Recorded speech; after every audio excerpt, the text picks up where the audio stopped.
नमस्कार दोस्तों, आप सभी का स्वागत है। आज कक्षा 9वीं के पाठ्यक्रम हिंदी में से पाठ गद्दार कौन है, इस पाठ्य की विशेष तौर पे देखते हैं या विशेषता देखते हैं। यह पाठ हमें कहना क्या चाह रहा है, क्या सबक सिखा रहा है। वैसे गद्दार कौन है, इनके रचनाकार नारायण लाल परमार जी हैं। नारायण लाल परमार जी का जन्म वैसे तो 1 जनवरी 1927 को हुआ। वे छत्तीसगढ़ में नई कविता के प्रारंभिक कवियों में से एक थे। वहीं देखें तो हिंदी और छत्तीसगढ़ी के ख्यातिमान कवि भी थे। बच्चों के लिए भी उन्होंने कई विधाओं में बहुत सी किताब लिखी थी, जैसे कि आप देख सकते हो रोशनी का घोषणा पत्र, कांवर भर धूप, खोखले शब्दों के खिलाफ, और वहीं सब कुछ निष्पन्द है तथा विस्मय का वृंदावन भी लिखा है। उन्हें साहित्य के क्षेत्र में उल्लेखनीय योगदान था। इनका क्या था, साहित्य के क्षेत्र में उल्लेखनीय योगदान थे। वहीं उनको मुक्तिबोध सम्मान भी मिला। और जैसे कि देख सकते हैं हम लोग 27 अप्रैल 2003 को उनका निधन हो गया था। उनका जन्म कब हुआ था परमार जी का? 1 जनवरी 1927 को, और वहीं उनका मृत्यु 27 अप्रैल 2003 को हुआ। कहानी के संबंध में बढ़ते आगे, जैसे कि नवलगढ़ राज्य में यह प्रथा चली आ रही थी कि हर साल दशहरे के दिन राजधानी में एक बड़ा मेला भरता। प्रजा का हर व्यक्ति राजा को अपनी शक्ति के अनुसार भेंट चढ़ाता। राजमहल खूब सजाया जाता। नगर में कम उत्साह नहीं रहता। दूर दूर से नृत्य मंडलियाँ आती, संगीत के कलाकारों का जमाव होता और रामलीला का तो जैसे अंत ही ना होता। सचमुच राजधानी मानिकपुरी उस दिन सजी धजी दुल्हन से कम नहीं लगती। उस साल भेंट इतनी अधिक चढ़ी कि राजा राम शाह खुद आश्चर्य में पड़ गए। कौन थे राजा जी? राजा राम शाह थे। वे खुद आश्चर्य में पड़ गए क्योंकि इतना अधिक भेंट आया था उस दिन। उन्होंने राजा साहब की तारीफ के पुल बांध दिए और उनकी तुलना भगवान श्री रामचंद्र जी से करने लगे। कौन कर रहा था, इसके संबंध में भी देखेंगे कि ये राजा राम शाह का तारीफ कौन करता है। तो पढ़ेंगे पाठ्यक्रम को, तभी समझ आएगा हमें। वे यह कहने से भी न चूके कि संसार में ऐसा कोई राज्य है जो वह नवलगढ़ राज्य है, जिसमें शेर और बकरियां एक घाट में पानी पीते हैं। राजा साहब सुनकर खुश हुए। अब यहाँ पता चलेगा आपको कि राजा जी का तारीफ कौन कर रहा था। यह सब जो कह रहे थे वह कौन थे? पंडित राम भगत को वे राजपुरोहित कम और अपना दोष अधिक मानते थे। यहीं ये जो तारीफ थे वे पंडित राम भगत जी कर रहे थे। किसको कर रहे थे? राजा जी को, राम शाह। अपनी प्रसन्नता प्रकट करने के लिए उन्होंने पंडित जी को ढेर सारी सोने की मुद्राएं भेंट की। राजा जी द्वारा पंडित जी को क्या करता है? ढेर सारी मुद्राएं भेंट करता है। वही रात को पंडित जी घर में पंडिताइन से कहने लगे कि यह बूता बूता बूता मीन छत्तीसगढ़ी में हम लोग उसको काम बोल देते हैं। जैसे छत्तीसगढ़ी शब्द में उपयोग होता है बूता करने जाए। बूता करने मीन्स वही होता है काम के लिए। रात को पंडित जी घर में पंडिताइन से कहने लगे कि यह बूता पंडित राम भगत का ही है, जिन्होंने राजा साहब के यश को चारों दिशाओं में फैला दिया है। राजा साहब उनकी हर बात को आदरपूर्वक मान लेते हैं। दूसरे राजाओं की तरह वे विलासी या आराम तलब नहीं हैं। वे प्रजा की भलाई का भी सदा क्या करते हैं? ध्यान रखते हैं। प्रजा भी उन्हें सच्चे मन से चाहती है। जीवन की सफलता के अनेक रहस्य उन्होंने राजा साहब को सिखलाए हैं। किन्होंने सिखलाए हैं?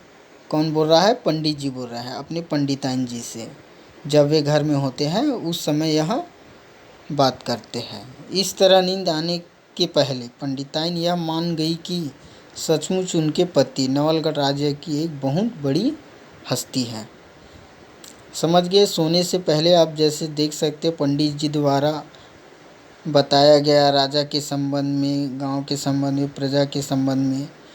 तो इससे क्या हुआ, पंडिताइन जी सोने से पहले, नींद में सोने से पहले अब वो भी मान गया कि उनका जो पति है पंडित जी, वह नवलगढ़ राज्य का क्या है, एक बहुत बड़ी हस्तियों में से है। वहीं आगे बढ़े तो पंडित राम भगत जब कभी समय मिलता अपनी इस विधा को थोड़ी बहुत वानगी अपने इकलौते पुत्र रामचरण को भी देता। पंडित जी के पुत्र का नाम क्या है, आप लोग देख लीजिए, रामचरण। क्या है, रामचरण। उनको यह विश्वास था कि एक न एक दिन जब राजा रामशाह की जगह उनका पुत्र लेगा तो उनकी भी रामचरण खूबी ले लेगा। खूबी मीन्स क्या होगा, वहीं जैसे अभी के डेट में पंडित जी क्या करते हैं, रामशाह जी को सलाह मशवरा करते हैं उनके साथ, वैसे ही वे सोचते हैं कि उनके जो पुत्र है रामचरण, वे भी आने वाले भविष्य में रामशाह जी के जो पुत्र होंगे उनका क्या करेगा, सलाह मशवरा देगा। तभी तो राजपुत्र और ब्राह्मण पुत्र की पढ़ाई अलग अलग होने लगी।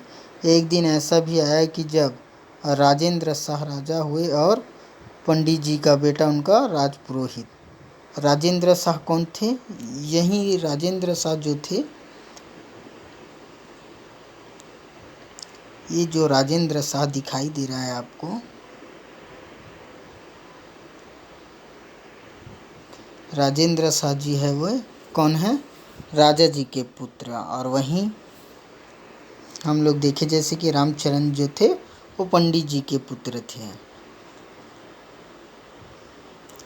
तो वहीं राजा हुए और माफ कीजिएगा, राजेंद्र शाह राजा हुए और पंडित जी का बेटा क्या हुए, राजपुरोहित हुए। नई उम्र, दोनों का क्या था, नई उम्र थी, नए नए बालक अवस्था से आए थे, युवा अवस्था कह सकते हैं जिसको हम लोग थे, नई विचारक थे सब। उन लोगों में क्या था, नए नए विचारों का आगमन हो रहा था। आराम से ही दोनों टकराने लगे। देखिए यहाँ पे पहले तो उनके जो पिताजी थे दोनों, राजा और पंडित जी, वे एक सुनता सलाह जिसको हम लोग छत्तीसगढ़ी में बोलते हैं, आपसी प्रेम भाव से रहते थे। लेकिन इनके जो पुत्र है वो आरंभ में ही क्या होने लगे, टकराने लगे थे। राजेंद्र शाह अपने पिता से भिन्न, उद्दंड और विलासी था। राजेंद्र शाह कौन थे, राजा जी के पुत्र थे, वो क्या थे, उद्दंड और विलासी था। इसके विपरीत रामचरण कुछ अधिक बुद्धिवादी और तर्क करने वाला था। रामचरण जो था पंडित जी का पुत्र, वह कौन, कैसे विचारक थे, बुद्धिवादी और तर्क करने वाला था। जब रोज सवेरे नृत्य और संगीत की महफिल जमती, राजेंद्र शाह को बड़ा मजा आता। रामचरण बीच में कभी उन्हें टोकता, प्रजा की ओर उनका ध्यान खींचता तो वे उसे झिड़क देते। झिड़क मीन्स क्या है, थोड़ा प्रताड़ित कर सकते हैं या टोक देते हैं, बोल देते हैं कि भाई तू बार बार मुझे यार रोका मत कर, मुझे यह नृत्य देखना है, इस टाइप से। अजीब परिस्थिति आ गई। वैसे रामचरण जानता था कि बुरी आदतों को जल्दी बदला नहीं जा सकता। अब यह रामचरण तो जानते थे कि भाई राजा द्वारा क्या है, प्रजा की ओर ध्यान न देकर नृत्य संगीत में ही लगे हुए हैं, ये क्या है, बुरी आदत ही तो है। तो ऐसे आदत को क्या है, तुरंत हम लोग सुधार पाते हैं क्या, कोई भी नहीं सुधार पाता। तो रामचरण जी समझ गए थे कि बुरी आदतों को जल्दी बदला नहीं जा सकता। वह अपमान सहता और अपने कर्तव्य का पालन करता जाता, परंतु कब तक। भाई एक समय के बाद किसी भी व्यक्ति का क्या होता है, धीरज खो देता है। इधर राजा की विलास प्रियता बढ़ती गई और उधर खजाना खाली होता गया। प्रजा के दुख बढ़ने लगे। रामचरण ने राजा को आखिरी नेक सलाह दी। क्या हुआ कि जो विलासिता के कारण क्या हुआ, राजा जी के खजाने खाली होते गए और प्रजा भी क्या हो गया, बहुत दुखी हो गए। किसके शासनकाल में? राजेंद्र शाह के शासनकाल पर। ठीक है। और रामचरण जो पंडित जी के पुत्र थे वो भी क्या हो गए, परेशान हो गए थे इन सब से। रामचरण ने राजा को आखिर नेक सलाह दी। परिणाम में उसे अपनी नौकरी से हाथ धोना पड़ा। अब रामचरण ने तो राजा को सलाह जरूर दिया, एक अच्छे सलाह दिया, परंतु उसको क्या हुआ, अपने हाथ से नौकरी हाथ से धोना पड़ा। भाई उसे नौकरी से निकाल दिया। किसके द्वारा? राजेंद्र शाह द्वारा। रामचरण निराश हुआ। उसके आसपास के गांव में शिक्षा प्रसार का भी बीड़ा उठा लिया। रामचरण निराश नहीं हुआ, बोल रहा है। रामचरण तो इससे निराश नहीं हुआ कि उससे नौकरी से निकाल दिया। चलो निकाल दिया सो निकाल दिया। उसने आसपास के गांव में शिक्षा प्रसार का बीड़ा उठा लिया। उसे इस काम में बड़ी सफलता मिली। जैसे कि आप देख पा रहे हो या सुन पा रहे हो, उन्होंने शिक्षा प्रसार का बीड़ा तो उठाया, उसमें भी उसको क्या मिला, बड़ा ही सफलता मिला। भाई सब लोग उससे खूब पढ़ाई लिखाई करने लगे, शिक्षा अधिक से अधिक मात्रा में प्राप्त करने लगे। तो फिर क्या होता है कि धीरे धीरे राजा के कुछ खुशामदियों को यह बात खलने लगी कि भाई आपने रामचरण जी को तो उसके नौकरी से हटा दिए हो, पद से हटा दिए हो, परंतु वह गांव में जाकर क्या करने लगा था, शिक्षा का प्रचार प्रसार कर रहा था। इसी कारण से उनकी बड़ी, और इस काम में उसको क्या मिल रहा था, सफलता भी मिल रहा था। धीरे धीरे राजा के कुछ खुशामदियों को यह बात क्या होने लगी थी, खलने लगी थी। जैसे जैसे रामचरण का यश बढ़ता जाता तैसे तैसे उसकी शिकायतें भी बढ़ती गईं। एक दिन उसे प्रजा को भड़काने के आरोप में राजा के सामने पेश किया गया। नए राज पुरोहित ने मामले को संगीन बताया। उसने कहा, प्रजा को राजा के विरुद्ध भड़काना सबसे बड़ा क्या है, पाप है। राज दरबारियों ने भी हामी भरी। बेचारा रामचरण क्या करता, उसकी एक न सुनी गई। मृत्युदंड सुनाने से पहले राजेंद्र शाह ने पूछा कि यदि कोई अंतिम इच्छा है। उसे तो मृत्युदंड सुना दिया गया, लेकिन मृत्युदंड सुनाने से पहले क्या किया राजेंद्र शाह, जो उस वक्त राजा थे, उनके द्वारा किनको, रामचरण जी से पूछा गया कि भाई आपका अंतिम इच्छा है कुछ? तो उन्होंने कहा, रामचरण ने कहा, महाराज अब तक मैंने आपको अपनी शक्ति के अनुसार बहुत सी बातें बतलाई हैं। रामचरण जी कहते हैं राजा जी से कि भाई मैंने तो अभी तक आपको अपने शक्ति के अनुसार बहुत सारी चीज़ें बताई है। अब चाहता हूँ कि मैं मोतियों की फसल उगाने का गुर भी आपको बता दूँ। यहाँ पे यह जो मोतियों की फसल उगाने का क्या था, गुड़ मीन्स होता है गुड़, भी आपको बता दूँ। यह सुनता था कि दरबारी दंग रह गए। कुछ लोगों को शंका हुई कि यह कहीं धोखा देकर भाग न जाए, परंतु राजा ने उस पर विश्वास किया। कहा, हम तुम्हें मौका देंगे। किसने विश्वास किया? राजा ने। ठीक है, किस पे?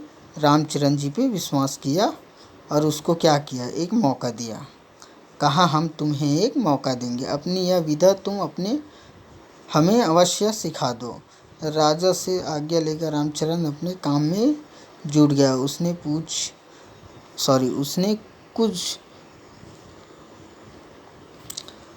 कुछ बीघे जमीन ली, उसे जोतकर उसमें गेहूं डलवा दिए। शर्त ये रखी गई कि वह अपना काम चुपचाप ही करेगा, कोई भी उसमें बाधा न डाल सकेगा। दुश्मनों में दुश्मनों ने बहुत चाहा कि देखे आखिर वह पंडित का बच्चा क्या करता है, परंतु वे रामचरण के काम की टोह न पा सके। समय पर अंकुश निकलने और फिर पौधे बड़े हो गए। समय पर अंकुर निकला, पौधे धीरे धीरे कैसे क्या होने लगे, बड़े होने लगे। एक घूर भरी सुबह को एक यहाँ पे माफ कीजिएगा, एक धुंध भरी सुबह को रामचरण राजा और उसके मुसाहिबों को लेकर खेत पर पहुंचा। हर पौधा, प्रत्येक पौधे थे जो कि सुनहरी बूंदों से जड़ा हुआ था। किस चीज़ की सुनहरी बूंदों से जड़ा हुआ था? ओस की बूंदों से। ठीक है, धुंध में क्या होता है? ओस होता है। ओस की सुनहरी बूंदों से जड़ा हुआ था। रामचरण ने कहा लीजिए मोतियों की फसल। एक मुसाहिब जो ही उसे क्या करने लगे, तोड़ने के लिए बढ़ा। रामचरण चिल्लाया, भाई रुको, ठहरो, यह मोतियों की पवित्र फसल है। इसे वही व्यक्ति हाथ लगा सकता है जिसने अब तक देश के प्रति गद्दारी न की हो। सबके चेहरे फीके पड़ गए। भाई ऐसा तो नहीं होगा, आप लोग भी समझ गए होंगे कि ओस की यदि फसल को हाथ लगाओ तो क्या होता है। जो ओस की बूंदें होती हैं वो नीचे गिर जाता है ज़मीन पे। तो यहीं पे इनका देखिए बताने का अर्थ था कि उन्होंने क्या किया, किसी को चिल्लाया कि भाई ठहरो, यह मोतियों की पवित्र फसल है। इसे वही व्यक्ति हाथ लगा सकता है जिसने अब तक क्या किया हो, देश से गद्दारी न किया हो। सबके चेहरे फीके पड़ गए। कुछ देर तक वे एक दूसरे की सूरत देखते रहे और जिधर से जाते बना सब चले गए। उनकी आंखें आत्मज्ञान से मानो चमक उठी। किनकी आंखें?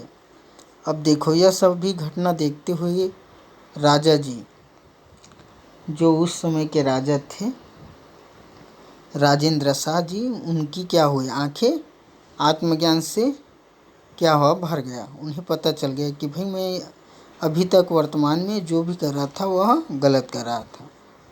दूसरे ही पल उनका मस्तिष्क रामचरण के चरणों में था। किनका मस्तिष्क रामचरण के चरणों में था?